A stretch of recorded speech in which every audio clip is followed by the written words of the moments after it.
बिस्मिल्लाहिर्रहमानिर्रहीम। आप देख रहे हैं अली रिजवी ऑफिशियल और मैं हूं अली रिजवी। नाज़रीन, जो है मेरे साथ आज एक ऐसी शख्सियत है जिनका अगर नाम लिया जाए तो इंतहाई कदावर शख्सियत है। मौलाना मुफ्ती अब्दुल कवी साहब किसी तारुफ के मोहताज नहीं है। बहुत से लोगों की बहुत सी मुश्किलात को हल करते हैं और बाज़ दफा जो है कुछ तनाज़ात का भी शिकार रहते हैं मुफ्ती साहब। इसी हवाले से जो है आज हमने इनसे थोड़ा सा वक्त लिया है। मुफ्ती साहब के हवाले से जहां तक जो है इनकी जितनी तारीफ की जाए उतनी कम है। मुफ्ती साहब अपनी जो है हैसियत के अंदर और अब खुद एक इंतहाई कदावर शख्सियत है और बहुत से लोग इनसे बहुत कुछ सीखते हैं। खुद हमें भी बहुत कुछ इनसे सीखने को मिला है। लेकिन आज का जो हार्डकोर इंटरव्यू है, ये मुफ्ती साहब से बाकायदा तौर पर मुफ्ती साहब की जो है जिंदगी के हवाले से बातें होंगी। बहुत से लोगों ने बहुत से चैनल्स ने मुफ्ती साहब से सवालात किए हैं, लेकिन अली रिजवी ऑफिशियल में मुफ्ती अब्दुल कवी कौन है वो उनसे पूछा जाएगा। मुफ्ती साहब अस्सलाम वालेकुम, कैसे हैं आप? वालेकुम अस्सलाम वरहमतुल्लाहि वबरकातुह। आपको अल्लाह रब्बुल आलमीन हर हवाले से मजीद इज्जतें और अजमतें अता फरमाए। जो आपने मुझ तालिब इल्म के लिए जो जुमले फरमाए, अल्लाह तबारक व तआला मुझे उसी के मुताबिक मजीद भी अच्छी जिंदगी गुजारने की अल्लाह तौफीक अता फरमाए। आमीन सुम आमीन। मुफ्ती साहब, मौलाना अब्दुल कवी कौन है? अगर आप डिस्क्राइब करते हैं अपनी शख्सियत को तो आप हैं कौन? मेरे बात ये है कि मैं अल्हम्दुलिल्लाह एक मजहबी, इल्मी और फिक़ही और साहिब फतवा खानदान से मेरा ताल्लुक है। मौलाना साहब, आप जरा थोड़ा सा माजी के अंदर चले जाते हैं। आपने जिस तरह बताया कि खवातीन के हकूक के लिए आपने बहुत काम किया और आप स्टिल काम कर भी रहे हैं। कंदील बलोच के साथ मौलाना साहब आपका क्या रिश्ता था, क्या ताल्लुक था? हाँ, सूरत हाल ये है कि मैं रोयत हिलाल कमेटी का मेंबर था, तो हमारे पाकिस्तान के एक चैनल ने एक मदाहिया प्रोग्राम शुरू किया। मैं मुल्तान में था, वो मोहतरमा कराची में थी। उन दिनों के अंदर उनकी कुछ ऐसी बातें आई अपनी पाकिस्तान की क्रिकेट टीम के हवाले से, तो जिसकी वजह से उन्हें कुछ शोहरत मिली। तो जो साहब हमारे एंकर थे, उन्होंने मुझे मुल्तान से लिया, मोहतरमा को कराची से लिया। उन्होंने कहा जरा इस प्रोग्राम को आप मदाहिया बनाए मुफ्ती साहब, ताकि जनाब ये मेरा प्रोग्राम वायरल हो जाए। तो मैंने मज़ाहिया तौर पे कहा कि आप कहाँ होती हैं? उन्होंने कहा कि कराची में हूँ। तो मैंने कहा मैंने चांद देखने के लिए आना है। तो उन्होंने कहा कि आप मेरे घर आएंगी? आएंगे? मैंने कहा मैं जरूर आऊंगा। तो इस पर जनाब मज़ाहिया गुफ्तगू हो रही थी।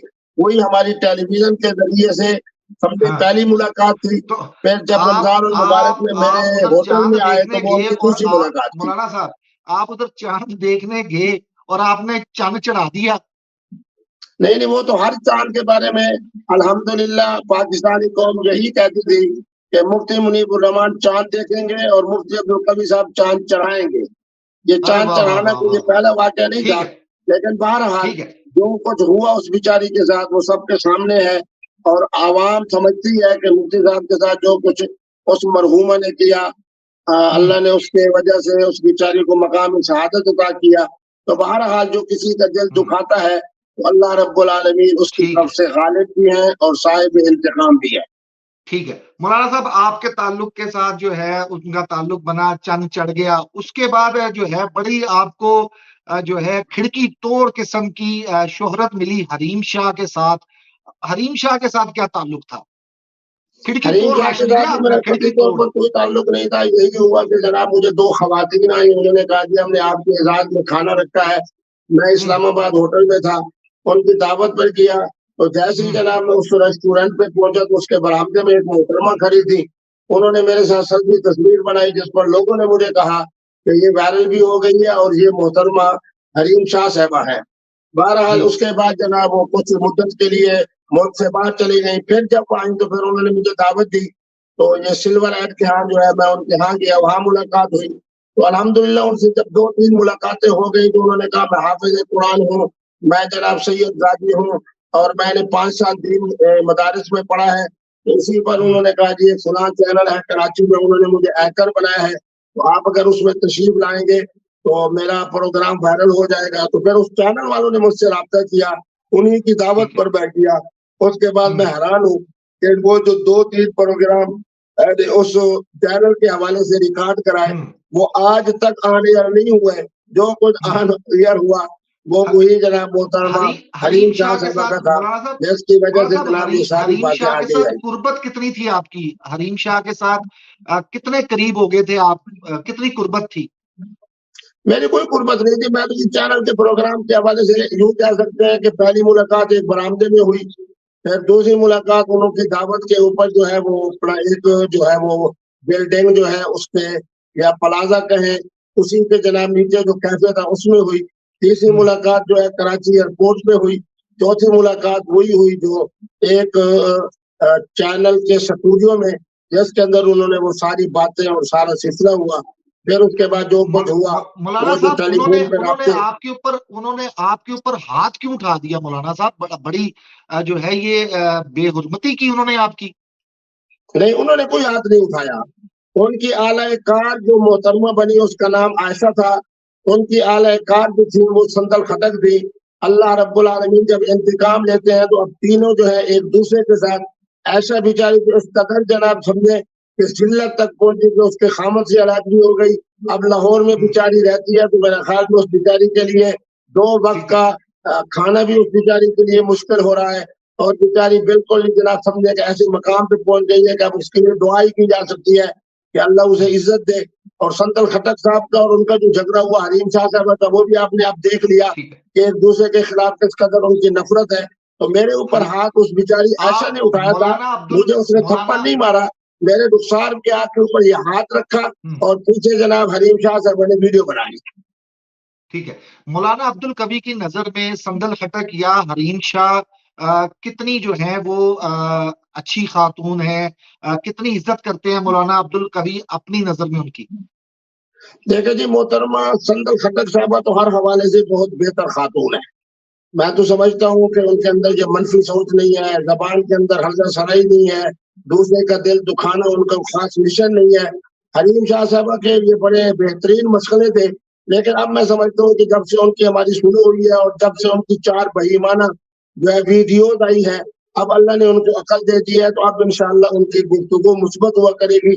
और मुफ्ती अब्दुल कवी साहब का जो है उनकी सुलह हो जाने के बाद बाकी लोग भी उनकी जबान के शर से महफूज रहेंगे, तो इंशाअल्लाह उनको भी अल्लाह तबारक व तआला अब वो ये एहसास दे रहे हैं कि मैंने जब वो कहा है कि हाफ़िज़ कुरान हूँ और मैं आलिमा हूँ, मैं सैयद ज़ादी हूँ, तो मुझे अब मुस्बत बात करनी चाहिए, मनफी बात नहीं करनी चाहिए। अल्लाह उन्होंने जो मेरे साथ आज की है, अल्लाह उसके ऊपर उनको इस्तिकामत अता फरमाए। मौलाना साहब, आपकी एक वीडियो बड़ी वायरल हुई जिसमें आपने जो है पहले तो ये वादा किया था मीडिया पे कि अब मैं किसी खातून के करीब नहीं जाऊंगा, सेल्फी नहीं बनवाऊंगा, वीडियो नहीं बनवाऊंगा, और उसके बाद आप पहुंच जाते हैं दुबई में एक डिस्को के अंदर और वहां पर जाकर आपने तो हद ही पार कर दी बाकायदा तौर पर, यानी कि बोसो कनार शुरू हो गया। वो क्या मामला है?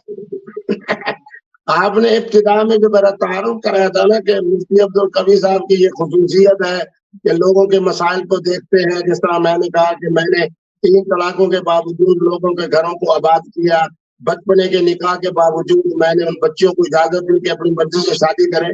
इसी तरह ये मोहतरमा भी बहरहाल इनकी मुख्तसर तारुफ ये है कि इनके वालिद जो थे वो मेरे बहुत बेहतरीन दोस्तों में थे और पंजाब पुलिस के अंदर उनका बहुत बड़ा ओहदा था।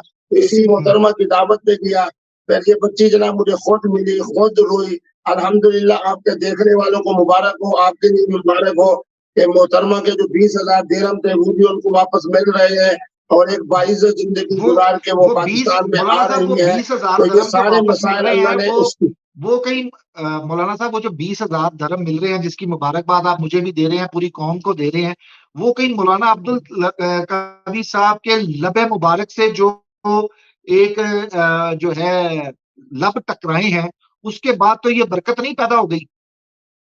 नहीं, देखिए बात ये है कि जब एक बच्ची अपने वालिद के तारुफ से मुझे फ़ोन करती हैं और मैं समझता हूँ कि उनके वालिद और मेरा बड़ा आपस में बानी मोहब्बत का ताल्लुक था। मैंने तो उसे भतीजी समझा और वहाँ गया, वो बेचारी खुद आके मज़लूमियत की वज़ह से मुझे मिली। आप देख सकते हैं कि उन्होंने मुझे जो है वो जिस तरह से कहना चाहिए कि मुआनका किया है, ठीक है। तो वो मैं उसमें ज़्यादा इन्वॉल्व हूँ या वो है, बहरहाल वो शरीफ ज़ादी है, शरीफ ख़ानदान की एक बच्ची है। अल्लाह उसकी जनाब इज़्ज़त में और उसको जनाब अल्लाह शरीफाना ज़िंदगी अता फरमाए। उन्होंने अपनी शराफ़त के लिए मुझसे राब्ता किया और जो उनकी रकम जो है वो ज़ालिमों के पास थी, उसके लिए तो अल्हम्दुलिल्लाह मैंने आपके फरमान के मुताबिक उनकी हाजत और उनकी जो परेशानी थी मैंने उसको दूर किया। अल्हम्दुलिल्लाह वो बाइज़्ज़त ज़िंदगी गुज़ार रही हैं और बहुत जल्द उनको पैसे मिल जाएँगे और वापस पाकिस्तान आएँगी। ये जो वो मुझे आके गले में मिली, वो मिली और रोते हुए मिली, तो मैंने उनको अपनी भतीजी समझते हुए मैंने उसके माथे पे बोसा दिया ताकि उसे यकीन हो जाए, तसल्ली हो जाए कि मुफ्ती साहब मेरी कदर कर रहे हैं। फिर उसके बाद मैंने उसके कान में उसको खुशखबरी सुनाई। ये वो कैफ़ियत है जिसको वायरल किया गया। बहरहाल अल्लाह तबारक व तआला इस तरह की जो हमसे गलतियाँ होती हैं, अल्लाह भी ठीक माफ़ है, फरमाए और हम ऐसे आज़माइशों में ना पड़े, जो अब तक 2-3 आज़माइशों में हम पड़े हैं। ठीक है। मौलाना साहब ये बताएँ, अब जो है लोग ज़रा पूछना चाहते हैं कि मौलाना अब्दुल कवी साहब ने कौन-सा ऐसा हकीम रखा हुआ है, कौन-सी ऐसी इमली बेचते हैं कि सारी लड़कियाँ जो हैं वो खींची चली जाती हैं मौलाना अब्दुल कवी साहब की जानिब, हमें तो कोई जो है मुँह ही नहीं लगाता। ऐसा लोग कहते हैं। बहुत उम्दा बात है। आप माशाअल्लाह जिस मुल्क में रहते हैं, इस मुल्क में मैं 3 दफ़ा आया हूँ। बात ये है कि इस्लाम क्या है? मेरे नबी हुँ, रहमत ने फरमाया इन्नमा बुइस्तु लिउतम्मिम मकारिमल अखलाक। जब आपके अंदर अखलाक होंगे, मुफ्ती अब्दुल कवी एक अवामी शख्सियत है, मुफ्ती अब्दुल कवी से फ़ोन करना आसान। आप खुद फरमाएँ कि कितनी आसानी के साथ जब आप फ़ोन करते हैं, जब आपका फ़ोन उठाता हूँ, फिर किस तरह मुस्कुराते हुए चेहरे के साथ आपको वेलकम कहता हूँ, खुशामदीद कहता हूँ। जब मुफ्ती अब्दुल कवी साहब का ये अंदाज़ होगा, उसमें ख़वातीन और हज़रात यकीनन मुझसे मोहब्बत का अपने मसाइल भी बताएँगे, उनके मसाइल के हल होने के हवाले से मैं अपना किरदार भी अदा करूँगा। और आप यकीन करें कि जब आपने भी मुझे फ़ोन किया तो हुँ, मैंने कहा बेटा, बेटा आपको बेटा कहकर पुकारा और जिस वक़्त भी हुँ। मोहतरमा को मुझे फ़ोन करती है तो मैं उनको बेटी कहकर पुकारता हूँ। अब एक आदमी जो है मौ अवामी भी मौ हो, मौलाना साहब आपके मेरा फ़ोन देखिए, को भी अब उठाए, ना अब मोहब्बत मेरी और बात प्यार सुनें। से आपकी बात भी सुने। हुँ, अब ज़रा थोड़ा-सा रैपिड फायर सा, मौलाना साहब आपने अपने हकीम के बारे में तो फिर भी नहीं बताया, वो हकीम साहब कौन है? ज़रा वो तो बता दें, वो पाकिस्तान में है, वो पाकिस्तान से बाहर है, हकीम है कहाँ पे? मेरे हज़रत बात ये है कि सबसे बड़ी हकीम ज़ात तो खुद अल्लाह रब्बुल आलमीन की है। अल्लाह अच्छा, रब्बुल आलमीन के फरमान की रोशनी में आप अपने ज़हन को ठंडा रखें, ज़बान को मीठा रखें, हाँ, ग़िज़ाइयत के हवाले से अच्छी खुराक हो, फिर मुस्कुराते हुए चेहरे के साथ और जो अगर आपके ऊपर आज़माइश आ जाए तो उसमें घबराएँ ना। मुझे ये ठीक है। एक बहुत बड़े डॉक्टर जो हुस्नी मुबारक के ज़ाती डॉक्टर थे, मिस्री डॉक्टर, हुँ, उन्होंने मुझे कहा था कि जब खुशी आ जाए तो बहुत ज़्यादा खुश होना मुफ्ती साहब ठीक है। और जब कोई आज़माइश आ जाए तो घबराना नहीं है, समझना है कि अल्लाह की तरफ से है। तो फरमाया इसी तरह मुस्कुराते आप रहेंगे तो चेहरे पर नूर भी रहेगा हाँ, और शुगर भी नहीं होगी, ब्लड प्रेशर भी नहीं होगा। अब मैं आपसे सवाल करता हूँ कि ठीक है। आप क्या समझते हैं कि मुफ्ती अब्दुल कवी साहब की उम्र कितनी है? मौलाना साहब मुझे ये बताएँ, शराब खाने में जाना आपका जस्टिफ़ाई है क्या? आप शराब खाने में चले गए, आपको जाना चाहिए था वहाँ पे, गैर महरम लड़की आपके जो है बोसो-किनार आपने कर दिया, चाहे वो खुद ही आपके पास आ गई। क्या आपको ये करना चाहिए था, गैर महरम लड़की को टच करना, शराब खाने में जाना? मोहतरम एक तो ये ज़हन में रखें वो शराब खाना नहीं था, वो एक डिस्को क्लब था, वो 4 बजे बंद हो जाता है तो मैं उसमें 10, 12, 15 मिनट पहले गया, उस बच्ची की दावत पे गया जिनको मैंने भतीजी समझ के उनकी दावत पर मेरा जाना हुआ, फिर वो आके जिस तरह मुझे गले मिली, जिस तरह आके वो रोई। अब आप खुद बता रहे हैं कि मेरा तारुफ करा रहे हैं कि मुफ्ती साहब वो हैं जो लोगों के मसाइल को देखते हैं, उनको हल करते हैं। ये मेरा मामला अल्लाह के साथ है। एक मोहतरमा गैर महरम है, यकीनन गैर महरम है, यकीनन गैर महरम है, लेकिन उम्र के तनासुब के हवाले से उसके वालिद के हुँ, ताल्लुक की वजह से मैं उसको भतीजी समझ रहा हूँ, उसको बेटी समझ रहा हूँ, उस मज़लूमा की मैं इमदाद कर रहा हूँ। तो अब ये मेरा मामला अल्लाह के साथ है, अल्लाह ही मेरे हकीकत को जानते हैं।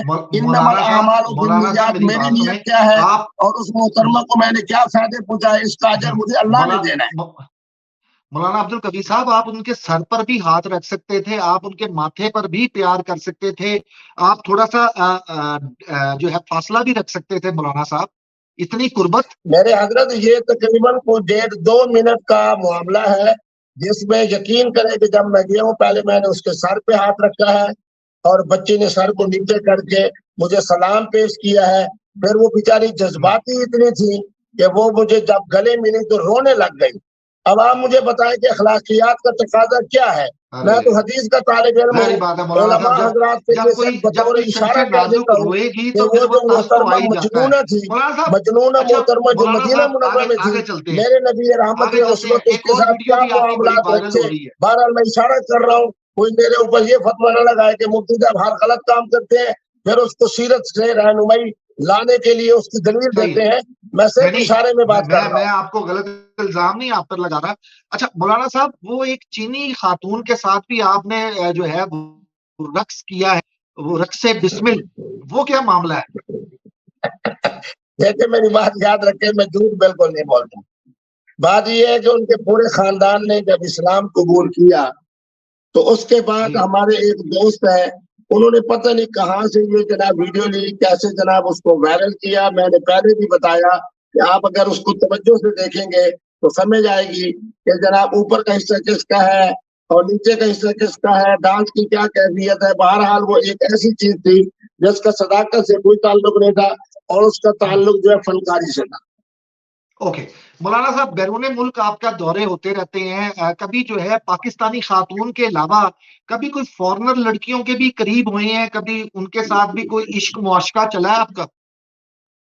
मुफ्ती अब्दुल कवी साहब किबला 1982 से माशाअल्लाह बादशाहों के मेहमान रहे, 4 बड़े आजमों का सफर किया, उसके बाद दुनिया के 52 ममालिक में गए। इन हम्म, सारे ममालिक का और इन तमाम बड़े आजमों के सफरों का खुलासा ये है कि जिसने भी किबला मुफ्ती साहब से अकीदत का और मोहब्बत का इजहार किया है, मुफ्ती अब्दुल कवी साहब ने उसका जवाब मुस्बत दिया है, मनफी नहीं दिया है।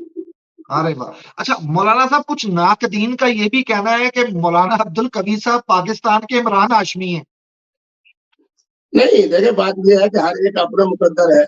अगर हाशमी साहब को अल्लाह ने ये नेमत दी हुई है कि वो इंडिया हम्म, में रहते हुए, मुसलमान होते हुए, हिंदू खवातीन के जनाब बोसो किनार कर लेते हैं, वो भी मोहब्बत से बोसो किनार दे देती है, तो इसमें हम्म, मेरे ख्याल में कौम को नहीं घबराना चाहिए, बल्कि नारे तकबीर बुलंद करना चाहिए कि एक मुसलमान वहाँ फाते अंदाज में मौजूद है और हम्म, हिंदुआनी औरतों से जनाब अपनी नेमतों का इजहार कर रहा है, अपनी बालादस्ती दिखा रहा है।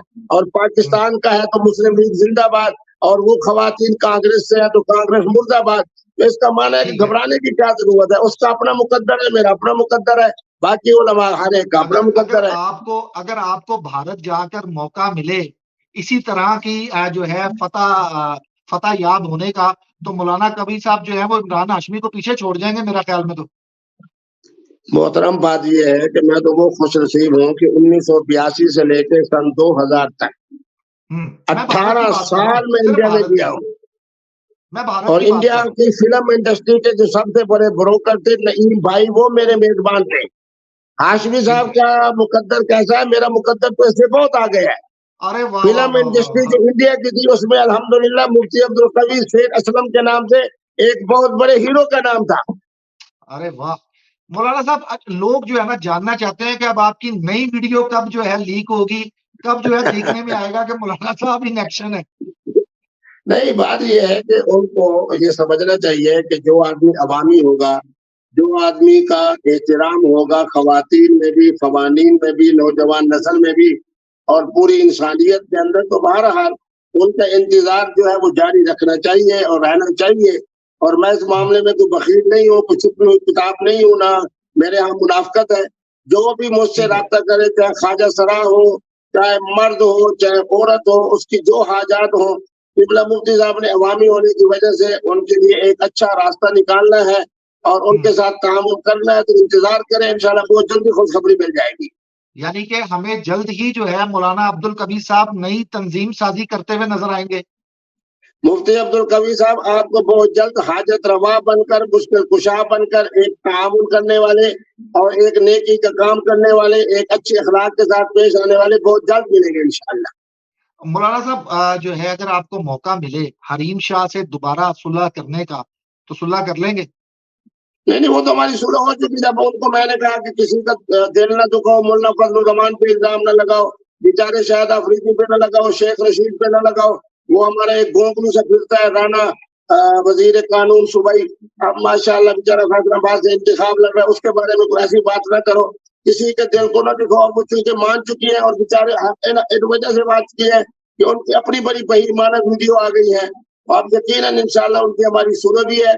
अब उनकी तरफ से कोई ऐसी बात नहीं आएगी जो जिसमें किसी का वो दिल दुखाए और उसके बाद लोगों के यहाँ उसको मजाक बनाए। हरीम शाह इल्जाम सच्चे लगाती हैं कि झूठे लगाती हैं मौलाना साहब? मेरे ख्याल में 90% सच्चाई लगाती है। इल्जाम सच्चे लगाती हैं। उनके पास कुछ जी, होता जी, जी। है। हाँ, बिल्कुल। और माशाल्लाह वो बड़ी गहरी है। मैंने तो बहुत सारे लोगों को कहा जो मुझसे उसकी मुनासबत से मिले, मैंने कहा आपके उनसे बारे में घबरा भी के उन्होंने रहना, कहा था उनके कि पास कुछ आप है जो तो वो है बात वो करती है। शाम के वक्त जो है 2-3 गिलास पी लेते हैं। कौन? आप किस चीज़ के? किस चीज के? नहीं, आप मुझे मौलाना बताएँ साहब, ना। मैं पानी पी लेता हूँ, रूह अफ़ज़ा पी लेता हूँ, चाय पी लेता हूँ, मशरूब मगरिब मगरिब पी लेता हूँ। आप किस तरफ इशारा कर रहे अल्कोहल हैं? अल्कोहल शराब नोशी के करीब जाते हैं मौलाना साहब? नहीं, नहीं, देखिए ना मेरी बात सुनें। मेरे नज़दीक तो कराची के शेख उल इस्लाम का जब तंबाकू का पान हराम है मेरे नज़दीक, तो अल्कोहल भी तो यकीनन हराम है। ठीक है, ठीक है। मौलाना साहब, मैं जो है आपको पता है कि मैं तो अब पाकिस्तान में हूँ नहीं, फ्रांस हूँ। तो आपसे गुज़िश्ता रोज़ मेरी बात हो रही थी, तो आपने बताया आप पहले भी फ्रांस आए हैं और गली-गली, चप्पे-चप्पे से वाकिफ़ हैं। तो अब दोबारा हाँ। कब मौलाना साहब का चक्कर लगेगा ताकि मैं और आप मिलकर जो है थोड़ा-से पेरिस की गलियों में फिर लें शाम के वक़्त? कोई शायद मुझे भी आपकी वजह से कोई जो है कुर्बत नसीब हो जाए कहीं पे। देखिए बात ये है कि 1982 से लेके सन 2011 तक हाँ। मैंने 28 साल में हर साल यूरोप का सफ़र किया है। आपके फ्रांस में भी मैं 3, 4, 5 दफ़ा आया हूँ। आपके हुँ। यूरोप को बहुत कुछ देख लिया है, अब मुझसे को देखना चाहिए। अब मैं जापान की तरफ जा रहा हूँ, हांगकांग जा रहा हूँ और पहली दफ़ा ज़िंदगी में थाईलैंड जा रहा हूँ। अरे वाह! थाईलैंड तो मौलाना साहब वहाँ पे थाईलैंड में तो निक्कर पहन के घूमना पड़ेगा आपको। नहीं, मुझे निकर पहनने की ज़रूरत नहीं है। अगर बमा मेरे सलवार और कमीज़ की क़ौम अगर मुझे पहचान ले और ख़वातीन मेरी कदर और मंज़रत करें, तो मुझे क्या ज़रूरत है कि मैं कच्छा पहनूँ? अरे वाह, वाह, वाह! और मौलाना साहब थाईलैंड में जाकर यकीनी तौर पर हम उम्मीद रख सकते हैं कि कोई नई वीडियो लीक होगी जिससे लोग जो है वो बाग-बाग हो जाएँगे देखकर, उम्मीद रखें? नहीं, देखें बात ये है कि जिस आदमी ने फ्रांस को देखा हो, जर्मनी को देखा हो, दुनिया के 4 बड़े-आज़म देखे हों, मेरे ख़्याल में थाईलैंड की ख़वातीन और हज़रात मेरे लिए कोई इतनी मरगूब नहीं होंगी कि उनके साथ कोई वीडियो है और आप तक पहुँचे। ठीक है। आखिर में सिर्फ जो है मशवरा दे दें इमरान हाशमी के लिए कि इमरान हाशमी आपके मुताबिक, आपके स्टैंडर्ड्स के मुताबिक जो है वो बोसो-कनार करता है या अभी उसे ट्रेनिंग की ज़रूरत है? नहीं, इमरान हाशमी तो मेरे ख़्याल में बोसो-कनार करने के बाद पैसा लेते हैं और मैं तो बोसो-कनार के बाद लोगों की जो होती है ना अपना शिकायत उनका इज़ाला करता हूँ। उनका बोसो-कनार करना और हवाले से है, मेरा बोसो-कनार करना और हवाले से है। बहुत शुक्रिया मौलाना साहब। सिर्फ ये बता दें आपने वो चीनी लड़की के साथ डांस जो किया है, ये थाईलैंड जाने की, जापान जाने की तैयारी थी, उसको ये कहा जा सकता है कि ये शुरुआत थी, अभी तो पिक्चर बाकी है मेरे दोस्त। मेरे बेटे बात ये है कि वहाँ मैं जा रहा हूँ जिन लोगों की दावतों पर वो सारे अहले दीन लोग हैं, अहले इल्म ठीक है। लोग हैं, पठान लोग हैं, ताजिर लोग हैं, बड़े गैरत वाले लोग हैं। तो मैं तो उनकी दावत पे जा रहा हूँ। इंशाल्लाह आप वहाँ देखेंगे कि जब मैं जाऊँगा तो कितने बड़े-बड़े जनाब इज्तिमाआत होंगे, जिनके हुँ। अंदर किबला मुफ्ती साहब इल्मी बातें करेंगे, निकाह के मसाइल बताएँगे। उसके साथ बाकी जनाब जो मसाइल हैं कि शादी एक होगी, निकाह मुतअद्दद होंगे, आपने इस मुल्क में रह के किस तरह दीनी ज़िंदगी गुज़ारनी है, बद-अखलाकी से बचना है, बदकिरदारी से बचना है। इंशाल्लाह इस तरह की वीडियोज़ आप तक पहुँचेंगी इंशाल्लाह। ठीक है। और आप समझते हैं कि लड़का-लड़की का आखिरी सवाल है, लड़का-लड़की की कुर्बत जो है वो मौलाना अब्दुल कवी की नज़र में ठीक है, जायज़ है? नहीं, देखिए इसमें 4 चीज़ें हैं। मैं बड़ी जुर्रत के साथ बता रहा हूँ क्योंकि फ्रांस के बच्चों की वजह से मैंने ये जुमला कहा था कि शादी एक और निकाह मुतअद्दद। देखिए ठीक है। निकाह यकीनन कुरानी हुक्म है। उसी निकाह के अंदर शादी होती है, वो यकीनन हर मुल्क के कानून के मुताबिक होती है। हमारे अहले तशय्युह के यहाँ मुता है, सूरत निसा के अंदर फमस्तमतातुम है। ये सारी इल्मी बातें हैं। बद-अखलाकी हो, बदकिरदारी हो, ज़िना हो, ये हराम है। बाकी तमाम ताल्लुकात जो हैं वो हलाल हैं और जायज़ हैं। लड़कियों का कहना ये भी है कि मौलाना अब्दुल कवी के करीब हो जाओ तो उसके बाद जो है मौत को गले लगाना पड़ जाता है। देख लें कंदील बलोच के साथ क्या हुआ, इस बात में कितनी सदाकत है? अगर 50,000 औरतें मुफ्ती साहब के करीब होके उन्होंने सड़कें बनाई हैं और उनके अच्छे निकाह हुए, अच्छी शादियाँ हुई, इस वक़्त साहिब औलाद हैं, तो उनके सामने एक मोहतरमा है, ये 50,000 ख़वातीन नहीं है। जो बेअदबी हुँ। करेगा, अल्लाह माफ़ फरमाए, वो इसी तरह शहीद होगा, जो मुफ्ती साहब का अदब करेगा, इंशाअल्लाह अल्लाह उसको बेहतरीन ख़ामद भी देंगे, उसकी हुँ। मुआशरती ज़िंदगी भी अच्छी होगी, साहिब औलाद भी होगी इंशाअल्लाह। किसी भी स्कैंडल के बाद मौलाना साहब, बस बिल्कुल लास्ट उसके बाद खत्म करने लगा हूं, किसी भी स्कैंडल जो आपका रूनुमा होता है, सामने आता है, उसके बाद जो हमारी भाभी घर में है, उनकी तरफ से क्या रिएक्शन आता है? वो किस तरह नजरों से देखती हैं? क्या घूरी कराती हैं, खाना देती हैं, चाय देती हैं, बात करती हैं या नहीं करती हैं? और मौलाना साहब बेगम से डरते हैं? बात ये है कि सिकंदर आने के बाद अगर पाकिस्तानी कौम में मेरी मोहब्बत बढ़ जाती है तो यकीनन घर में भी बढ़ जाती है। एक आदमी का है सिकंदर करना, एक है हम्म, आदमी का सिकंदर के अंदर फंस जाना। हर हम्म, आदमी समझता है कि सिकंदर का आगाज कहाँ से हुआ है। हमारे इस्लाम का ज़ाब्ता है कि जो इब्तिदा करेगा वही जालिम होगा, जो आके ठीक है, जफ्फी डालेगा जालिम वो होगा। मुफ्ती अब्दुल कवी साहब जफ्फी के जवाब में जफ्फी डालेंगे तो उनके ऊपर उतना वजन नहीं आएगा। एक अरे वाह, मोहतरमा मेरे होटल में आएगी तो वजन उस पे आएगा। एक ठीक है, मोहतरमा जनाब कहते हैं मेरी टोपी के हवाले से सर पे पहनेगी तो वजन उस पे आएगा। एक ठीक मोहतरमा है, जनाब किसी को कह के मेरे ऊपर हाथ उठाएगी तो वजन उस पे आएगा। इब्रा ठीक मुफ्ती है, अब्दुल कादिर साहब के यहाँ तो जो होता है एक सानिया उसमें मुफ्ती साहब की मकबूलियत बढ़ जाती है। ठीक है, मैं अगर दुबई के अंदर ये वाक़या हुआ है तो अब जापान वालों ने और मुझे जनाब अपना हांगकांग वालों ने और इन्होंने जो दावत दी है बस कह सकता हूँ तो हम समझ गए कि मुफ्ती साहब के साथ ये एक सानिया हुआ है जिसको मुफ्ती साहब ने बताया है तो इसका माना यह है कि मुफ्ती साहब दुरुस्त है। ये वाकयात करने वाले वजन उन पे है, मुफ्ती साहब पे नहीं है। इसलिए मेरी ठीक है, अहलिया भी बड़ी दाना है, हाफिज कुरान है। वो समझती है कि मुफ्ती साहब के साथ जो इस तरह के वाकयात होते हैं उसमें मुफ्ती साहब मुलव्वस नहीं है। जिनकी तरफ से होता है मुजरिम वो है, मुफ्ती साहब नहीं है। ठीक है। और भाभी से कोई डर नहीं लगता? नहीं, भाभी के साथ तो मेरा कमाल दर्जे का ताल्लुक है। जो कुछ मेरे पास रिज़्क़ के हलाल आता है पहले उसकी खिदमत में बतौर नजराना पेश होता है। फिर वो उसकी मर्जी है मुझे दे, बच्चों को दे, बच्चों के बच्चों को दे। तो जब इतने हम्म, अच्छे ताल्लुकात हो तो इंसानियत की वजह से ताल्लुकात इंशाल्लाह खराब पहले भी नहीं हुए, आइंदा भी नहीं होंगे इंशाल्लाह। हम लोग चल रहे हैं जी आज गोश्त और चिकन लेने के लिए। साथ ही साथ मैं आपको ये बता दूं कि गुज़िश्ता रात से ही बारिश जो है वो थमने का नाम नहीं ले रही है। कभी तेज़ हो जाती है तो कभी बहुत ही स्लो हो जाती है। बहरहाल आज के इस दिन में मैं आपको दिखाऊंगा कि यहाँ पर फ्रांस में गोश्त किस तरह मिलता है, कितना साफ़ सुथरा होता है, क्या कीमत होती है। तो आइए, यहाँ से कुछ फासला है, उस फासले में आपको फ्रांस भी दिखाता हूँ और साथ ही साथ आपसे बातें भी करता हूँ।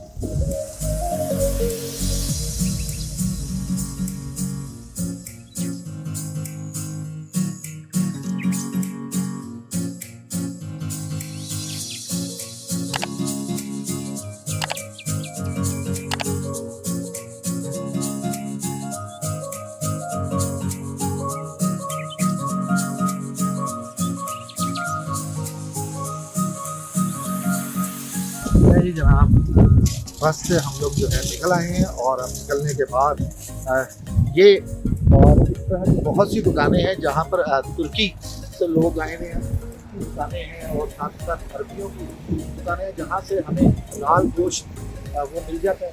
और कल रात से लेकर अब तक जो बारिश हो रही है तो यहाँ का सीवेज का सिस्टम तो आपने देख ही लिया है कि किस तरह जो है पानी का मसला हल होता है और यहाँ पर पानी नहीं खड़ा होता है। कुछ ऐसी जगह हैं जो कि कुछ निचली हैं लेकिन वहाँ पर भी वो वाला हिसाब नहीं हो जाता कि समंदर बन जाए या झील और नालों का मंजर पेश करने लग जाए बारिश होने के बाद। तो बहरहाल यहाँ पर आपको फूड के हवाले से बता दूं जी कि जो गोश्त बेचा जाता है वो गोश्त इस तरह नहीं बेचा जाता कि कोई भी दुकान खोल ले और कसाई बन जाए, नहीं, बल्कि वहाँ पर तमाम मैयर्स को जो है काउंट किया जाता है, सफाई सुथराई के इंतज़ाम को देखा जाता है, बाकायदा तौर पर एक्सपायरी डेट होती है, कब धिपा हुआ कब तक फरोख्त हो सकता है, काम के क्या हालात हैं, वो भी सारा कुछ आपको दिखाता हूँ। तो ये यहाँ से कुछ ही दूर अब वो मार्केट है जहाँ पर जो है गोश्त फरोख्त होता है, तो वो आपको दिखाता हूँ।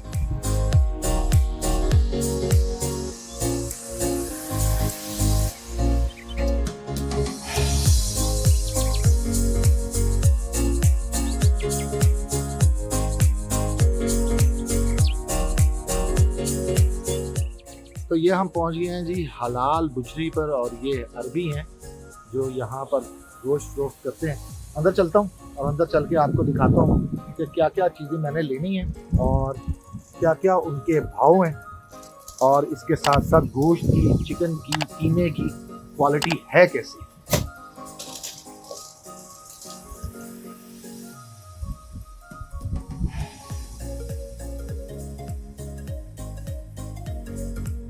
जी इससे पहले कि मैं आपको अंदर लेकर चलूँ, आपको कुछ दिखाता हूँ कि मुख्तलिफ पैकेजेस जो हैं जी वो यहाँ पर हैं कि अगर आप इतने का लेंगे तो ये किलो इस तरह है। मुख्तलिफ बीफ के अंदर और दीगर इस तरह की जो चीज़ें हैं ये सब कुछ आपको नज़र आ रहा है। और मार्केट से कुछ जो है बाद दफ़ा चीज़ें ऐसी भी मिल जाती हैं जो दीगर दुकानों में सस्ती होती हैं और बाकियों में महंगी होती है। तो ये कंपटीशन यहाँ पर भी चलता है। अब अंदर चलते हैं और अंदर आपको दिखाते हैं।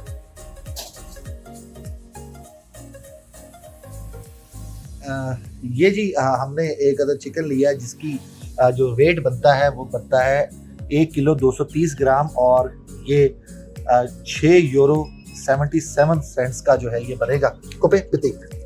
और इसके अलावा मैं आपको बता दूं कि जी ये बीफ रखा हुआ है, इसके अलावा कुछ कीमा इन्होंने बनाया हुआ है, कुछ छोटा गोश्त भी यहाँ पर है।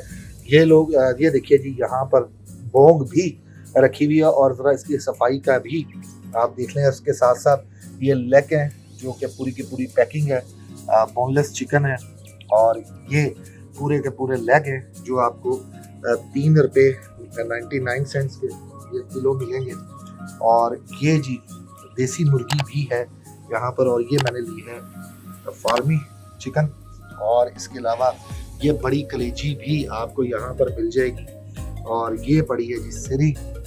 और इस तरह ये दीगर चीज़ें जो हैं वो आपको यहाँ पर मिलती हैं। मैं लेट हो गया हूँ और मौसम बहुत अच्छा था जिसकी वजह से दुकान जो है वो खासी हद तक ख़त्म हो गई है। दीगर चीज़ें भी आपको दिखाता हूँ। ये बुचरी के अंदर यहाँ पर आपको मिल जाता है जी शहद और इस तरह की ये दीगर चीज़ें मिल जाती हैं। कुछ मसाला जात मिल जाते हैं, कुछ जो है और इस तरह की चीज़ें भी आपको यहाँ पर मिलती हैं।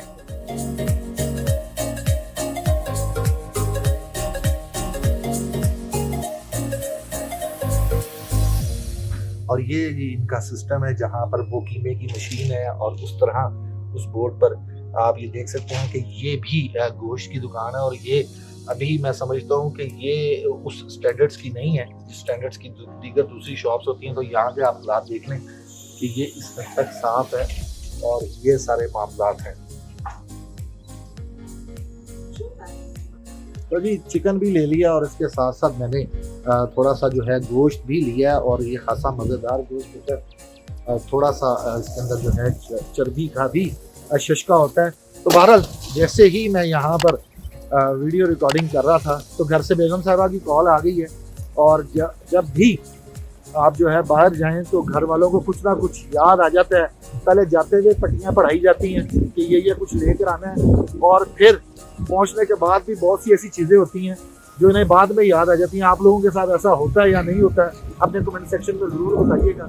इंसान घर से निकलता है कुछ लेने और उसके बाद घर वालों को बहुत कुछ याद आ जाता है। तो मेरे साथ भी ऐसा ही होता है। तो अब उन्होंने नई ड्यूटी लगा दी है जी कि कुछ सामान दीगर लेकर आना था। अब आपको यहाँ से लेकर चलता हूँ कैरफोर्ट। यहाँ पर हम आगे चल के बस का इंतज़ार करेंगे। हल्की हल्की जिम ये हो रही है, ठंडी हवाएं चल रही हैं और मेरी ऐनक पर भी आपको बारिश के छींटे जो है वो दिखाई दे रहे होंगे। तो बहरहाल मौसम बहुत ही ठंडा, बहुत ही खूबसूरत है और साथ साथ जो है आप शॉपिंग कर रहे हो और मेरे साथ आप लोग हैं। बहरहाल जिन लोगों ने चैनल को अभी तक सब्सक्राइब नहीं किया मेरे इस चैनल को सब्सक्राइब कीजिए, कमेंट्स कीजिए, शेयर कीजिए। और जो लोग मुझसे रब्ता करना चाहते हैं ये मेरा आपके सामने इंस्टाग्राम का लिंक आ रहा है, यहाँ पर आकर मुझसे आप जो है बात भी कर सकते हैं, अपना मैसेज छोड़ सकते हैं। और मेरा फेसबुक पेज भी आपके सामने आ रहा है, इसे भी जो है लाइक कीजिए और कमेंट्स कीजिए। वीडियोस को ज़्यादा से ज़्यादा शेयर कीजिए ताकि मेरी दिलजोई हो सके और मैं अच्छी से अच्छी वीडियोस आपको दिखाता रहूँ।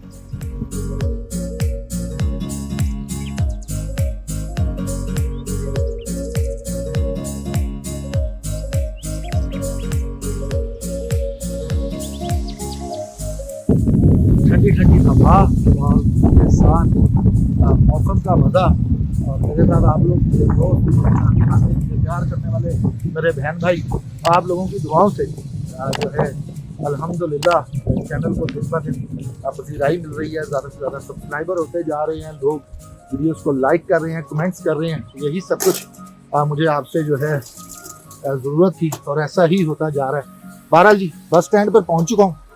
अब यहाँ पर थोड़ा सा वेट करना पड़ेगा और वेट करने के बाद कैरफोर्ट जाऊँगा। कैरफोर्ट से जो सामान लेता हूँ वो भी आपको दिखाऊंगा।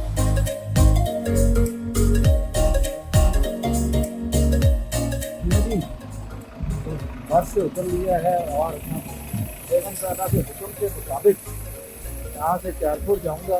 कैरपुर जाकर जो खरीदारी करता हूँ वो तो आपको दिखाऊंगा ही दिखाऊंगा, लेकिन उससे पहले आप लोगों के सामने ये लिंक आ रहा है कि ये मेरे टिकटॉक पेज का लिंक है।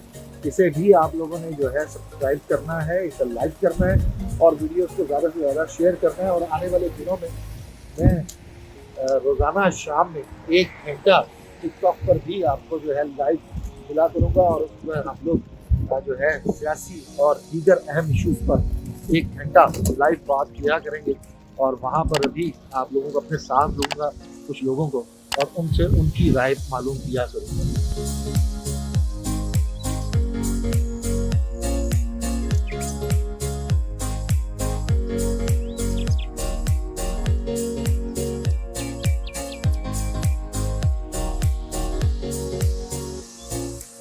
ये ट्रॉली को इस तरह मैंने यहाँ से लिया और अब हम आगे चलेंगे। घर की कुछ चीज़ों को बेगम साहबा ने जो फरमाया ब्रेड लेनी है, इसके साथ साथ मैंने जो है सर्फ है और घरदारी की ये चीज़ें हैं। बेचारे मर गए हैं, बड़े अच्छे तरीके से समझ सकते हैं मेरे इस दुख को, मेरी इस तकलीफ को कि किस तरह बेगमात का हुक्म मानना पड़ता है। आप लोग इत्तेफाक तो करेंगे मेरी इस जो है तकलीफ का। ले लिया जी, सर्फ भी ले लिया, अब लेंगे कुछ के नाश्ते के लिए ब्रेड।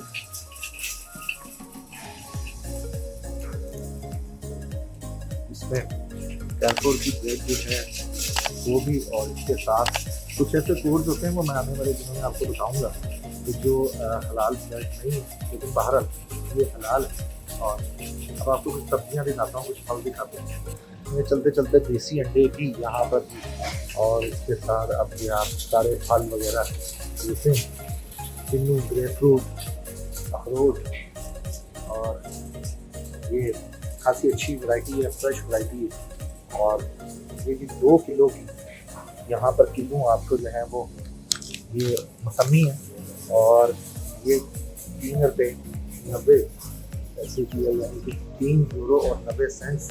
और इसी तरीके से ये बहरहाल अभी जो मैंने लेना है वो मैंने कोई सब्ज़ी लेनी है। ये आपको दिखा दूँ तो ये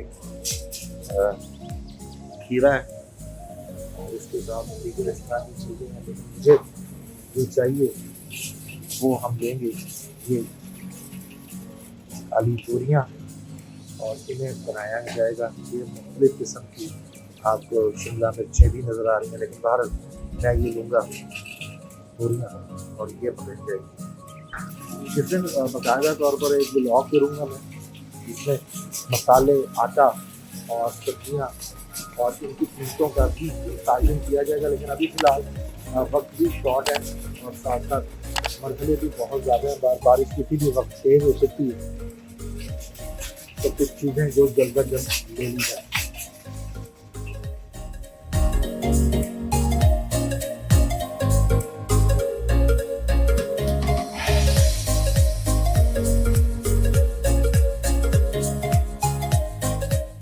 वही हुआ जिसका मुझे डर था।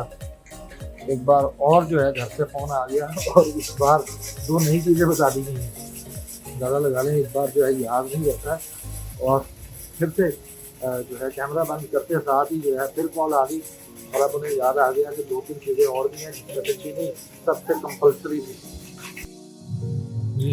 दूध का पैकेट भी जो है, दूध भी ले लिया जाए चाय के लिए तो बहुत ज़रूरी है, नहीं तो तरह का मौसम है, चाय की बार बार कमी पेश होती है, तलब होती है। और बेगम साहबा ने तो बड़े आराम से कह देना कि दूध ही नहीं है। बहरहाल ये सारा कुछ हम लोग हफ्ते की ग्रॉसरी एक ही बार कर लेते हैं, लेकिन इस बार बारिशों ने जान नहीं छोड़ी और हम लोग जो है ग्रॉसरी नहीं कर सके।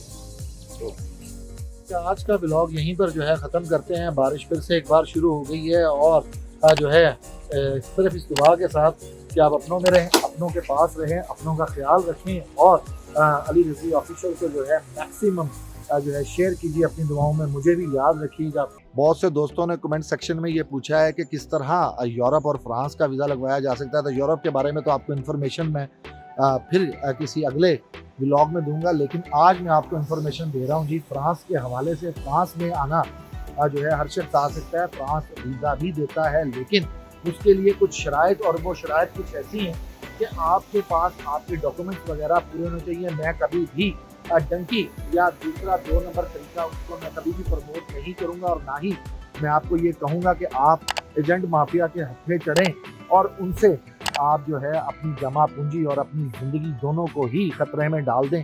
तो ऐसा कुछ भी नहीं है। सबसे पहले बात करते हैं वो लोग जो नौकरी करते हैं, जो मुलाजमत पेशा अफराद हैं, और वो जो है फ्रांस का या यूरोप का वीज़ा लगवाना चाहते हैं। तो आप फ्रांस के लिए यहाँ पर जो है आपको मैं बता दूं कि अगर आप जॉब करते हैं तो आपकी 6 महीने की सैलरी स्लिप्स होनी चाहिए, बैंक स्टेटमेंट होनी चाहिए, 6 मंथ्स की सैलरी आपकी अच्छी होनी चाहिए, इतनी अच्छी कि वीज़ा ऑफिसर आपको आराम से जो है वीज़ा दे दे, और आपके बैंक में कम से कम 2 मिलियन होने चाहिए। और अगर आप फैमिली के साथ अप्लाई कर रहे हैं तो आपके पासपोर्ट जो कम से कम 6 महीने उसकी वैलिडिटी होनी चाहिए। आप AG के ऑफिस जाएंगे, वहाँ पर जाकर सबसे पहले आप अपनी फ़ाइल तैयार करेंगे। फ़ाइल तैयार करने के लिए आपको अगर जो है आप खुद कर लें तो ये सबसे बेहतर है। आपके पास एक हैंडसम सा, एक खूबसूरत सा ट्रैवल प्लान होना चाहिए कि आप फ्रांस में कहाँ कहाँ पर फिरना चाहते हैं। आप अगर पेरिस आ रहे हैं तो पेरिस के बारे में आपको थोड़ी बहुत नॉलेज होनी चाहिए कि आपने जो है कहाँ कहाँ पर घूमना फिरना है और किस शहर में जाना है। और अगर आप ये सब कुछ नहीं कर सकते हैं तो किसी भी वीज़ा कंसल्टेंट के पास चले जाइए। वो एक नॉर्मल सी फीस लेगा जिसमें वो आपको आपका ट्रैवल प्लान बनाकर देगा, आपको हेल्थ ट्रैवल इंश्योरेंस देगा, फ्लाइट बुकिंग देगा, होटल रिजर्वेशन देगा, और जो है आपके तमाम डॉक्यूमेंट्स को अच्छे से तैयार करके आपको फ़ाइल दे देगा। वो फ़ाइल लेकर आप जो है AG के ऑफिस जाएंगे। वहाँ पर जाकर आप उनकी एक फ़ीस होती है तकरीबन 3500 4000 या 4500 रुपया, वो फ़ीस देंगे आप उसको। और उसके बाद ये एक शख्स की मैं फ़ीस आपको बता रहा हूँ। उसके बाद वो आपको एम्बेसी की एक डेट दे देगा। उस डेट पे आप पहुँच जाएंगे जी इस्लामाबाद। इस्लामाबाद पहुँचने के लिए अगर आपके पास जो है अपॉइंटमेंट का टाइम सुबह 9 बजे का है तो आपने 7:30 बजे जहाँ पर तमाम एम्बेसीज़ हैं, ये मरी रोड है और उस मरी रोड पे तमाम एम्बेसीज़ जो हैं वो बनी हुई हैं, तो वहाँ पर आप चले जाएंगे 7:30 बजे। वहाँ पर जाकर आप सबसे पहले अपनी फ़ाइल्स लगाएंगे। फ़ाइल लगाने के बाद आपको हर चीज़ चेक करने के बाद आप एक लाइन पर लग जाएंगे जहाँ पर 1500 या 2000 रुपये लेते हैं। तो वो 15 से 2000 रुपये लेने के बाद आपको जो है एक बस में या छोटी वैन में जो है आप बैठ कर उस एम्बेसी के बाहर उतरेंगे। इस जगह पर तमाम तर एम्बेसीज मौजूद हैं और तकरीबन आप 15 से 20 मिनट पहले एम्बेसी के दरवाजे पर पहुंच जाएंगे और वहां पर आपको जी आपका नाम लिखा होगा और उसके बाद आप पहुंच जाएंगे ऊपर। वहां पर आपका इंटरव्यू होगा, आपके बायोमेट्रिक्स होंगे और 80 यूरो आपसे जो है वो फीस ली जाएगी। और उसके बाद आप आ जाते हैं इंटरव्यू में क्या क्या सवाल वो आपसे कर सकते हैं। तो इंटरव्यू में वो आपसे पूछेंगे कि आप क्यों जाना चाह रहे हैं, आपने इससे पहले बैरून मुल्क कहीं पर ट्रैवल किया है या नहीं किया है। तो इसके लिए मैं आपको बता दूं कि आपके पास कम से कम जो है 2 से 3 मुल्कों का जो है विजिट आपने किया हो तो आपका वीज़ा यकीनी तौर पर लग सकता है, क्योंकि ट्रैवल हिस्ट्री खासा काउंट करती है। और इस ट्रैवल हिस्ट्री को ही देखते हुए आप आ जाएंगे जी फ्रांस। और फ्रांस के बारे से आपको मैं ये बात बता दूं कि फ्रांस में जो है समर ओलंपिक्स हो रहे हैं। समर ओलंपिक्स जुलाई और अगस्त के अंदर हो रहे हैं। पूरी दुनिया से टूरिस्ट यहाँ पर आएंगे फ्रांस में। और इसके लिए आप ऑनलाइन वीज़े को बेहतर करने के लिए कि आपका वीज़ा लग जाए, आप ऑनलाइन टिकट्स परचेज कर सकते हैं, होटल बुकिंग कर सकते हैं। तो काफ़ी हद तक महसूस हो जाएंगे कि आपका वीज़ा लग जाए। और अब अगर बात करें जनाब के फ्रांस जो है आने के बाद अगर आपका वापस जाने को दिल नहीं करता है तो उसके आप यहाँ पर अपने वीज़े को, अगर कोई आपका जानने वाला यहाँ पर है और वो आपको कॉन्ट्रैक्ट दे देता है, आपको काम दे देता है, तो आपको जो है आपका गाड़े सुजोर भी बन सकता है। लेकिन उसके लिए आपको वक्त 2 से 3 साल यहाँ पर होगा। कम से कम भी अगर आप यहाँ पर रहते हुए आपको 3 साल हो गए और आपके पास 24 फिशडू पे यहाँ पर कहा जाता है वो होंगी, तो आपको गाड़े सुजोर मिल जाएगा। लेकिन अगर आप जो है विजिट करके वापस चले जाते हैं और अगर ये आपका वीज़ा शेंगन वीज़ा है तो आप शेंगन स्टेट्स में कहीं पर भी जाकर घूम फिर सकते हैं। तो ये एक छोटी सी इंफॉर्मेशन थी जो मैंने आपको दी है। अब उन लोगों के लिए आ जाए जो लोग कारोबार कर रहे हैं तो उनके लिए भी उनका लेटर है, उनका विजिटिंग कार्ड है, उनका जो बिजनेस अकाउंट है उसकी बैंक स्टेटमेंट। तो फैमिलीज को बहरहाल फ्रांस जो है वो ज़्यादा अकोमोडेट करता है। और अगर आपकी बैंक स्टेटमेंट अच्छी है, आपने ट्रैवल हिस्ट्री आपकी अच्छी है, तो कोई ऐसी बात नहीं है कि आपका वीज़ा नहीं लगेगा। और वो लोग जो आपको कहते हैं कि डन बेस पर वीज़ा लगवा लें और हमें आप जो है पैसे दे दें 30 लाख 40 लाख, ये सब कुछ जो है बकवास है। और अगर आप टंकी का रास्ता अख्तियार करते हैं तो इंतहाई सख्ती है और आपको डिपोर्ट भी किया जा सकता है। तो ऐसा कोई काम मत कीजिएगा जिससे आपको या आपके प्यारों की ज़िंदगी को जो है कोई खतरा लाहक हो जाए। ऐसा कोई काम आपने नहीं करना है बिल्कुल भी। बहरहाल फ्रांस के अंदर अच्छी खासी सर्दी है और जो है जब आप लोग भी आएँ तो अपने गर्म कपड़ों को साथ लेकर आएँ। जुलाई अगस्त में मौसम खासा बेहतर होगा और उस मौसम बेहतर होने में आपको मज़ा भी आएगा। तो जो लोग भी मुझसे कांटेक्ट करना चाहते हैं मुझसे मेरे इंस्टाग्राम पर आइए, वहाँ पर कमेंट कीजिए और आपको जो है तमाम सवालों के जवाबात मैं वहीं पर दूंगा। और चैनल को ज़्यादा से ज़्यादा सब्सक्राइब कीजिए, शेयर कीजिए और अपनी कीमती आरा से मुझे आगाह करते रहिए कि आपको और क्या कुछ देखना है। बहुत से यहाँ पर सहूलियात हैं और किसी अगले ब्लॉग में मैं आपको बताऊंगा कि यहाँ पर तालीम की क्या सहूलियात हैं, यहाँ पर सेहत के हवाले से हेल्थ की क्या सूरत हाल है, तो वैसी तो ये तमाम चीज़ें भी मैं आपके साथ जो है वो शेयर करूंगा। आज मेरे साथ सोशल मीडिया का एक बहुत बड़ा नाम है। आप कहीं पर भी मोबाइल के अंदर आप सर्चिंग कर रहे हो, वीडियोस को आगे पीछे देख रहे हो तो एकदम एक साहब जो है बड़े ही दबंग अंदाज में माइक लेके लोगों के सामने जो है आ जाते हैं और मौत का फरिश्ता बन के उनसे ऐसे-ऐसे सवालात करना शुरू कर देते हैं कि अगला बंदा बिल्कुल जो है चारों खाने चित हो जाता है। सोशल मीडिया और यूट्यूब का एक इंतहाई बड़ा नाम, इंतहाई मोतबर नाम यासिर शमून साहब। यासिर भाई आपको बहुत-बहुत खुशामदीद अली रिजवी ऑफिशियल में। जी, जी, बहुत शुक्रिया अली रिज़वी साहब। सबसे पहले तो आपको बहुत मुबारक कि आप अब राह रास्त पर आ गए हैं। और ये राह बड़ा रास्त पर खुशाइन आ गया हूँ कदम है। मैं। अब राह रास्त पर आ गए हैं। असल जो आपका जो पेशा है, जो आपका काम है, आप उसके ऊपर पलट आए हैं, लौट आए हैं और इससे बड़ी क्या खुशी की बात हो सकती है कि कितना बड़ा जर्नलिस्ट जिसे हज़ारों लोगों ने देख कर के इंस्पिरेशन हासिल की हो और अब वो उस डिजिटल प्लेटफ़ॉर्म के ऊपर आ रहा है, जिस पर तमाम लाइव स्ट्रीम चैनल्स मूव करके इस जानिब अब आ रहे हैं। तो ये ठीक बड़ा है। खुशाइन कदम यासिर है। भाई आप मुझे जितना मर्ज़ी जो है मक्खन लगा लें, मैंने सवाल बहुत हुँ। सख्त करने हैं। वो आज आप मैं कहता हूँ अन्नी पा दो। अन्नी बात है। चले यासिर भाई सबसे पहले ये बताइएगा सहाफ़ती करियर कब शुरू किया? कितने साल हो गए हैं? 26 साल तकरीबन हो गए। बाकायदा तौर के ऊपर अगर इसे कहें तो आप 24 साल कह सकते हैं। ठीक है। और प्रिंट मीडिया में भी आपने खासा काम किया है मेरी इत्तलात के मुताबिक पाकिस्तान अल्हम्दुलिल्लाह के तमाम बड़े अखबारात में। तमाम बड़े अखबारात में काम किया है, इसमें कोई शुबा नहीं। As a crime reporter he. As a crime reporter किया है, मैंने अपना इंसर्जेंसी फोर्सेस को और आईएसपीआर को डील किया है, मैंने पॉलिटिकल डील की है, मैंने हेल्थ रिपोर्टिंग की है, मैंने एजुकेशन को डील किया है और मुख्तलिफ शोबा-जात में काम करते रहे हैं। ठीक है। प्रेस क्लब के मेंबर भी हैं यासिर भाई आप? 2012 से आपकी मेरी इकट्ठी मेंबरशिप हुई थी, आपको याद होगा। 2012 से बिल्कुल ठीक है। 2012 को आप भी प्रेस क्लब के मेंबर बने और मैं भी लाहौर प्रेस क्लब का मेंबर बना। जी, यासिर शमून भाई क्या ये समझ वो मेंबरशिप थी जो इलेक्ट्रॉनिक मीडिया की फर्स्ट टाइम हुई थी, आपको याद होगा। बिल्कुल ऐसा ही है, बिल्कुल ऐसा ही है। यासिर भाई आपकी नज़र में सहाफ़ी की क्या ज़िम्मेदारी है?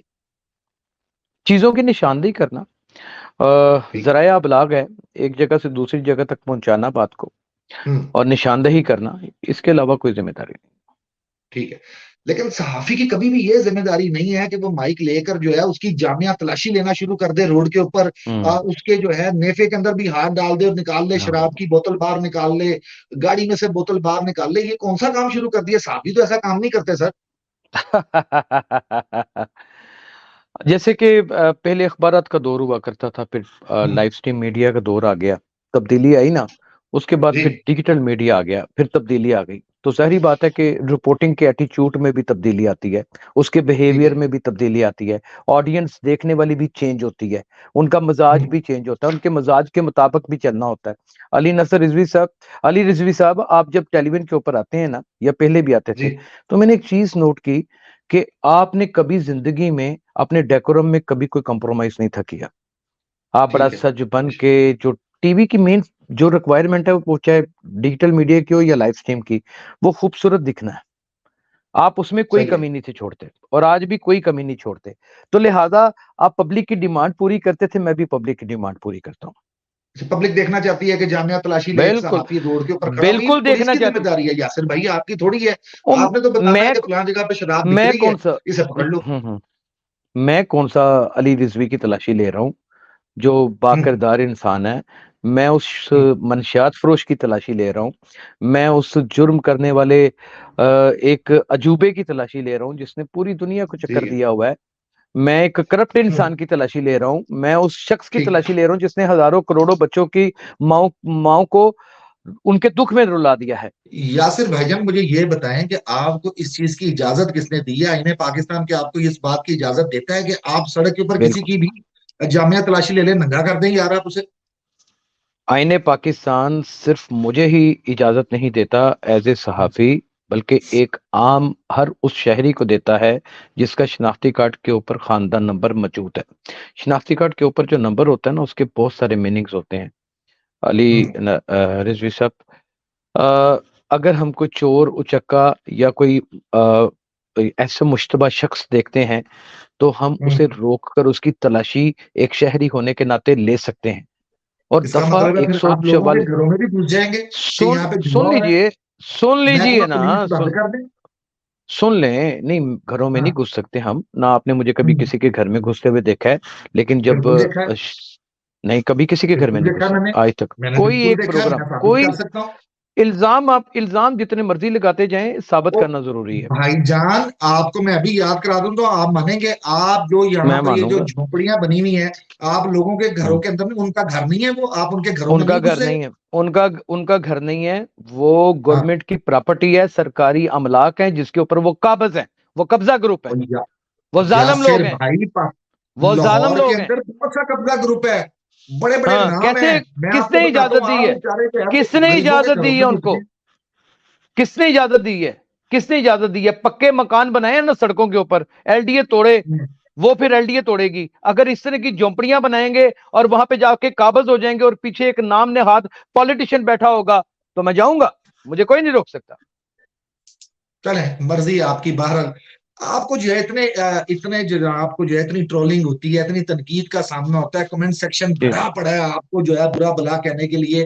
कभी आपने कमेंट्स भी पढ़े हैं कि लोग आपको दुआएं दे रहे हैं कि क्या कह रहे हैं? अच्छा, मैं आपको बड़ा फ्रैंकली स्पीकिंग बताऊं एक बात, कि मैंने आज तक हम्म, अपना रिकॉर्ड किया हुआ प्रोग्राम जो रिकॉर्डिंग होती है और जब वो एयर हो जाता है, मैंने कभी आज तक नहीं प्रोग्राम देखा अपना। एक तो प्रोग्राम आपको पता देखा है करता कि था आप लोगों जिससे ने मैंने आपको जो है वो एक मुखिया के हाथ नहीं, तो डालने सुन नहीं ले, है। उन्होंने तो सुन अनाप ले, शनाप बोलना है। 10 10 लाख लोग जब देखते हैं ना वीडियो 2 4 5 घंटों में, हम्म, और उसमें से 1 लाख अगर मुझे गालियाँ निकालते हैं, तो वो भी मुझसे बहुत प्यार करते हैं। क्योंकि उनकी जब मैं टाइम ड्यूरेशन देखता हूँ ना प्रोग्राम देखने की, वो पूरी हम्म, 9 मिनट की 10 मिनट की होती है और इतना ही मेरा प्रोग्राम ठीक होता है। है। इसका मतलब कि पूरी अच्छा। इंटरेस्ट के साथ देखते हैं, हर दफ़ा गालियाँ हम्म, निकालते हैं, हर दफ़ा बुरा-भला हम्म, कहते हैं, लेकिन अंदर ही हम्म, अंदर वो अच्छा। उनको अच्छा भी लगता है कि यार ये जो काम कर हाँ, रहा है काश हम भी कर सकते। लेकिन अच्छा। आपको मुझे पता है मुझे कि ये तो मुझे अल्लाह ताला की मुझे मेहरबानी। मुझे पता है क्या लगता है? आप सहाफियों हाँ। के ना मौलाना अब्दुल कवी नहीं। चलें, ये ऐसे इल्काबाज़ दे सकते हैं आप, उस्ताद हैं हमारे। मैंने ये सारी इंस्पिरेशन वैसे एक प्रोग्राम हम्म, चला करता था बहुत अरसा पहले एआरवाई के ऊपर, और हम्म, ज़िम्मेदार कौन, और उसके एंकर हम्म, थे अली रिज़वी। ये सारी इंस्पिरेशन मैंने उनसे ली थी। समझ लीजिए कि ये आप जरासीम उन्होंने ही मेरे अंदर छोड़े हैं। ओके। ठीक है। अच्छा, क्या मिलता है यासिर साहब आपको दरबारों के अलावा? आपको और कोई चीज नहीं है? हर दूसरी वीडियो में यासिर शमून की तरह दाता दरबार के बाहर है, यासिर शमून क्या हुँ, फलां दरबार के बाहर है। ये क्या मामला है जनाब? हुँ। जुर्म की अमाजगाहें हैं, जुर्म की मंडियां हैं ये। यहाँ पर सहीफुल इत्तेकादी के बाजार गर्म हुए पड़े हैं। यहाँ पर जिस्म फरोशी का धंधे से लेकर दुनिया का कौन सा ऐसा मकरूह धंधा है जो नहीं होता। नशा, ice, cheers, heroin, cocaine, China bytes, dancing pills, कौन कौन सी चीजें मैं आपको बताऊं। ह्यूमन ट्रैफिकिंग, ऑर्गन का काम यहाँ पे होता है, चाइल्ड लिफ्टिंग का काम यहाँ पर होता है। हम अब अगर इनको कवर पुलिस ना करें तो मर ये गई तो है। पंजाब पुलिस खत्म हो गया डिपार्टमेंट। आईजी पंजाब जो है उसने कोई अपना कारोबार शुरू कर दिया है। लाहौर के जो 86 या 90 थाने हैं, चौकियां मिला के, तो 92-95 के करीब ये मामला हैं, सब खत्म हो गया, फना फिल्ला हो गई हर चीज। ये वो दरअसल उनके पास कोई ऐसा मैकेनिज्म नहीं होता कि हर चीज की, या ना ही उनके पास इंटेक या फिर इंटेलिजेंस नेटवर्क इतना बड़ा हमारे पास है, ना पुलिस के पास इतने ज्यादा वसाइल हैं। आप भी जानते हैं कि स्कॉटलैंड यार्ड की पुलिस नहीं, पाकिस्तान की पुलिस है। ये अगर हम रिपोर्टिंग ना करें तो ये सारी चीजें उनको भी पता ना चले, और अब तक जो कार्रवाइयां होती हैं वो हम लोगों की रिपोर्टिंग के ऊपर ही होती हैं। ठीक है, ठीक है। कभी मार पड़ी है सड़क पर? जो आपकी हरकतें हैं बड़ी तो दफा, मार तो बड़ी दफा बड़ी पड़ी हो। एक दफा तो 20-25 वार्डन्स ने इतना मारा, इतना मारा, इतना मारा। ईद में 3 दिन बचे हुए थे कि जब मैं घर आया तो मेरी आंख इतनी बड़ी हुई थी और चेहरे के ऊपर बहुत आवेजा कीतियां निशान थे। कीतियां भुगती ना सर। यकीन करें, मार खाने कि वाली काम है कीतियां की आपके। नहीं, क्या यानी कि कीतियां क्या, मैं उनकी बंदूक लेके दौड़ गया था।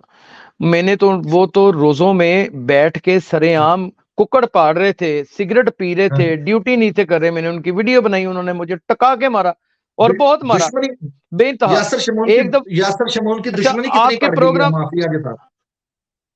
देखिए, दुश्मनी से क्या डरना। जाहिर है कि जब इंसान काम करता है और जराइम पेशा लोगों का ताकुब करता है, उनकी निशानदेही करता है, तो फिर दुश्मनियां तो जेवर बन जाया करती हैं। और ये किसी रिपोर्टर के लिए नई बात नहीं है, ना ही आपके लिए ना मेरे लिए। अच्छा, एक आपकी वीडियो कल जो है मैंने देखी, उसमें आप जनाब चिंजी वालों के पीछे पड़ गए यार।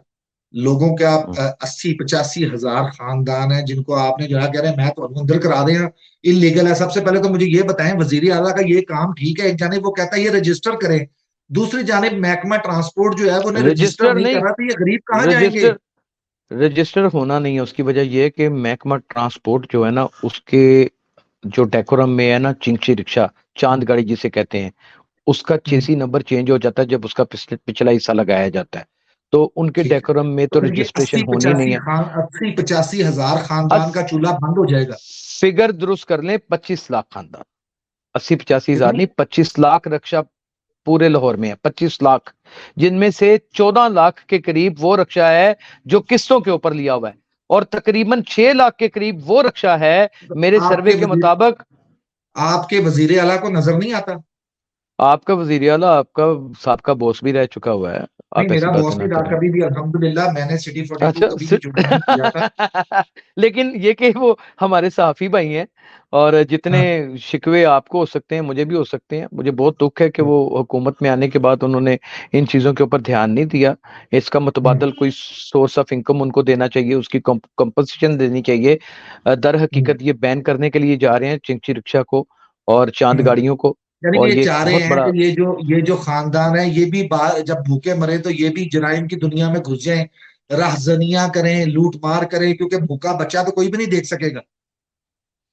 देखिए, मैं आपको एक बात बताऊं, आने वाले वक्तों में तो सहाफी भी जराइम पेशा अफराद बन जाएंगे, क्योंकि टीवी तो बंद हो जाने हैं, ना इश्तिहारात उनको मिलते हैं, अखबारें बंद हो चुकी हैं, और इतनी बड़ी क्वांटिटी में लोग काम करते हैं, इतने नंबर ऑफ जर्नलिस्ट हैं कि आप बहुत अच्छी तरह इनके जाती हालात जानते हैं।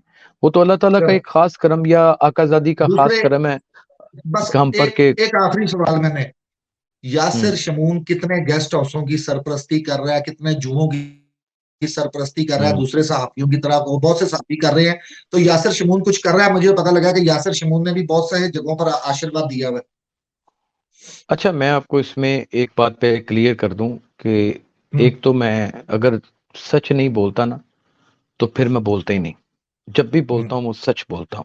ठीक है, अगर झूठ बोलना हो तो खामोश रहता ठीक हूँ। है, तो ठीक है। जुए खाने या फिर काबा खाने या फिर बाला खाने इनकी सरपरस्ती क्या करनी है। हाँ, 2-3 जुए खाने ऐसे ज़रूर हैं कि जिनको मैं फ़ेवर ज़रूर करता हूँ। उनको फ़ेवर इस ठीक। तरह करता हूँ कि मैंने कभी उनको पॉइंट आउट नहीं किया। क्योंकि समझते हैं ज़ाहिर आप है ये वो मेरे इंसाफ कर रहे हैं अपनी सहाफ़त के साथ? और मैं इसी माशरे का हिस्सा हूँ अपना अली रिज़वी साहब, मैं कोई कोकाफ से नहीं आया हुआ, मैं गोश्त-पोश का बना हुआ इंसान हूँ, या ज़्यादा जहाँ ज़्यादा पे तगड़े बहुत हैं, उनसे डर लगता है आपको? नहीं, तगड़े नहीं हैं, दोस्त हैं मेरे वो, तगड़े नहीं हैं, दोस्त हैं मेरे वो, मुझे प्यारे हैं, मुझे जान से ज़्यादा अज़ीज़ हैं, मेरे पूरे वक़्त के साथी हैं, मैंने अच्छा वक़्त तो गुज़ारा साहब हुआ है उनके साथ, मुझे वो दिन याद हैं, मैं उसका लिहाज़ करता हूँ। जब अल्लाह इज़्ज़त ठीक है, देता है तो फिर इख्तियारात देता है तो फिर उनके इख्तियारात में अपनों का भी साथ देना चाहिए। ठीक है। आने वाले वक़्त में आपने भी सियासत को जॉइन करना है, कोई सहाफ़ियों की फ़लाह व बहबूद के लिए कोई काम करेंगे, कोई आप भी कुछ आप भी कर दें, बाकी मैं सहाफ़ी बेचारे तो जो है रह गए हैं, मर गए हैं। जब तक मैं ज़िंदा हूँ, मेरा लीडर एक है, उसका नाम अरशद अंसारी है और उसके लिए इंशाअल्लाह ताला हर इलेक्शन में लड़ता रहूँगा। नहीं तो आप अरशद साहब के साथ जो है मिलके कोई सहाफ़ती फ़लाह नहीं, व बहबूद के लिए कोई काम करेंगे? मज़दूर आदमी है सर, आपको पता है बच्चों की रोज़ी-रोटी कमानी होती है और हुँ, आप जब इन कामों में पड़ जाते हैं तो बहुत-बहुत बड़े नाम आपने बिल्कुल बेकार होते हुए देखे हैं, आपके सामने हुँ। ही हैं, वो फिर किसी काम-काज के रहते नहीं हैं। मैं दरअसल काम करना चाहता हूँ अभी। चलें, wish you a very best of luck Yasir Shamoon साहब, आपसे बहुत मज़ा आया। अल्लाह ताला मेरे भाई को अपने हिफ्ज़ और ईमान में रखे और आप ऐसे माशाअल्लाह। ही गरज के साथ जो है मेरा काम करते रहें। मेरा एक सवाल आपसे एक सवाल है, उसका आप ज़रूर जनाब। जवाब दीजिएगा। हुँ। इस चीज़ को कतई नज़र रखते हुए कि आप यासिर शमून को बहुत अच्छी तरह जानते हैं, इस चीज़ को कतई नज़र रखते हुए कि आप मेरे उस्ताद-ए कराम में से हैं, मैंने आपसे काम सीखा है। आपने यासिर शमून को कैसा पाया? मैंने यासिर शमून को ऐसा पाया कि यासिर शमून आज अगर मेरे साथ बैठा है और मेरे साथ राब्ते में है और मेरा ख्याल में कोई ऐसा दिन नहीं होता कि जब हम दोनों आपस में बात नहीं करते हैं, तो आपस में यासिर बात नहीं कर शमून एक अच्छा इंसान है, एक मुखलिस भाई मेहरबानी, है और एक ऐसा हार्ड वर्किंग जर्नलिस्ट है जिसे देखकर खुशी होती है और उसके लिए दुआ के लिए हाथ उठ जाते हैं। तो अगर आप इस बहुत जो है शुक्रिया, ऐसे ना होते तो मेरा ख्याल में मेरा आपके साथ राब्ता भी ना होता, जैसे मैं बहुत से बहुत लोगों को शुक्रिया। छोड़ गया हूँ। तो अल्लाह ताला मेरे भाई को खुश-ओ-खुर्रम रखे, ऐसे ही जो है गरजता बरसता रहे रोडों पर और जो है अल्लाह ताला इसको सर, और जो है तरक्कियाँ दे। नाज़रीन, अली रिज़वी शहंशाह ऑफ़िशियल में सलामत यासिर रखें। शमून आज हमें जॉइन किया था। यासिर शमून के लिए दुआ कीजिएगा, अल्लाह ताला इनको और तरक्की दे। अपने कमेंट सेक्शन में आइएगा, फ़ेसबुक पेज को भी जॉइन कीजिए, मेरे जो है इंस्टाग्राम को जॉइन कीजिए, वहाँ पर अपने सवालात बताइए कि आप क्या सुनना चाहते हैं, क्या देखना चाहते हैं। तब तक के लिए अपने इर्द-गिर्द नज़र रखिए, अपने प्यारों से प्यार कीजिए और लोगों के काम आना सीखिए। अल्लाह निगहबान।